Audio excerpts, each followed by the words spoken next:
ज्याचे भाग्य चांगलं असेल त्याला आमच्या नामाचा छंद लागेल आणि त्याच्या मुखात सतत नाम जप असेल. आमच्या नामाची गोडी निर्माण होईल. ध्यानी मनी स्वप्नी ही नाम संजीवनी वदनी असेल. त्याला निरंतर सुखाची प्राप्ती होईल.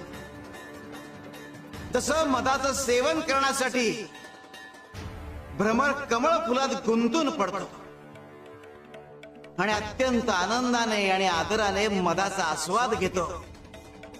आमच्या भक्ताचे मन आमच्या नामाचे ध्यान लागून उच्च पातळीवर स्थिर होते. मन नामात एकाग्र होईल.